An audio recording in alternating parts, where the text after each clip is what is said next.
Hey everybody, Mr. Bookie Boo here, and today I'm going to show you my take on the official LEGO Set 75155, the U-Wing Starfighter.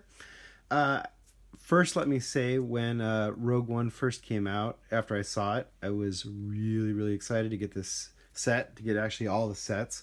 When I first saw the preliminaries before I'd seen the movie, my initial was kind of like, that's interesting, but I don't know. But after seeing the movie, I decided I have to get them all. I got to get these sets.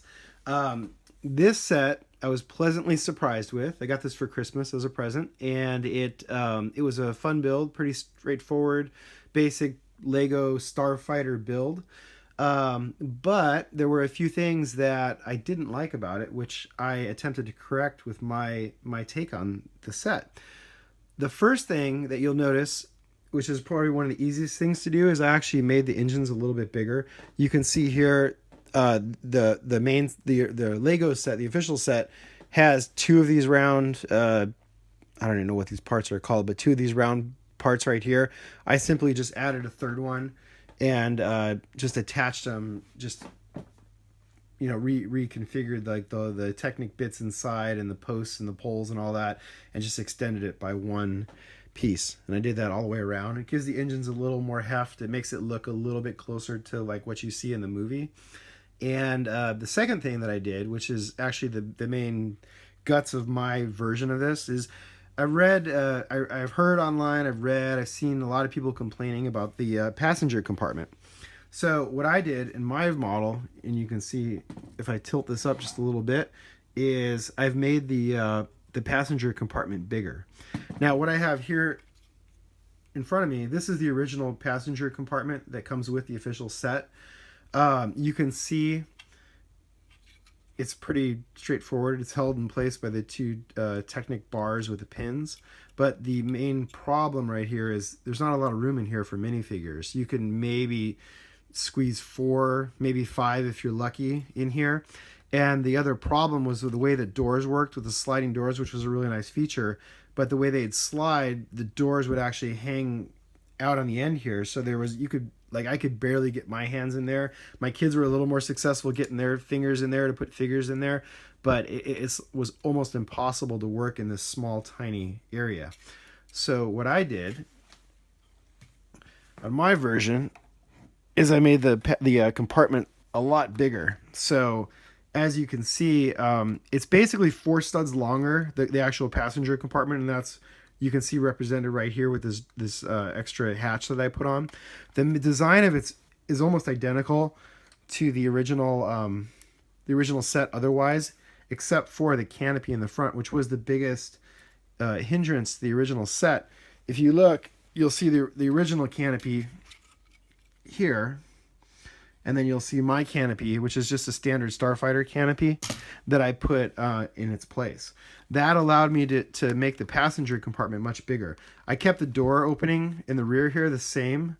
I wanted to make this actually one big sliding door, but I realized that if I did that, it would actually hit the engines back here, and it would actually hit even the unmodified engines. It would hit them as well. So what I did instead was I preserved the initial opening, and then I also took and I added this extra door right here that you can open there. And you can see, actually if I open up the other side here, you can probably get a better view of the interior. So you can see all the guys here. Let's open this up.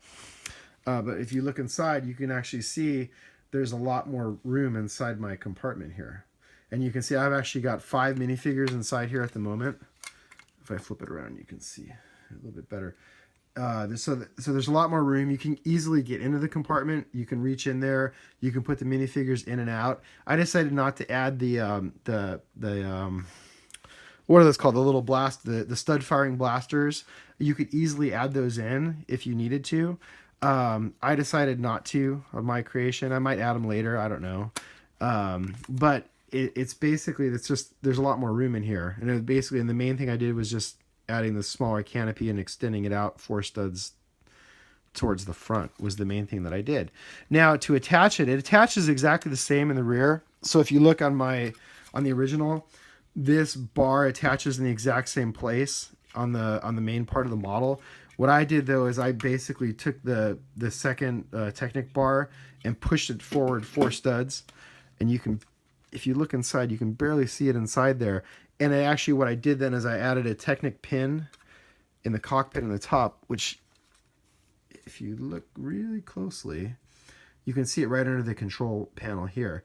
And so that's how it attaches. It's basically 4 studs forward to connect to the main part of the model. So overall, I was pretty happy with it. The only thing I might do, actually looking at this and playing with it a little bit, is the headroom is still a little tight. The front part especially, because there's the plate that runs under here for the cockpit for the guy to sit in, the pilot. So what I might do is I might experiment just a little bit and see if I can maybe lower the floor like 1 plate or so. I'm not sure if I can do that, but we'll see what happens. But otherwise, I'm pretty happy with the build overall. So that's my take on the U-Wing, and I hope you liked it. And if you have any questions or comments, I'd sure like to hear in the comments section down below. And as always, please subscribe so you can stay up to date on all of my videos. Thanks for watching, and have a great day.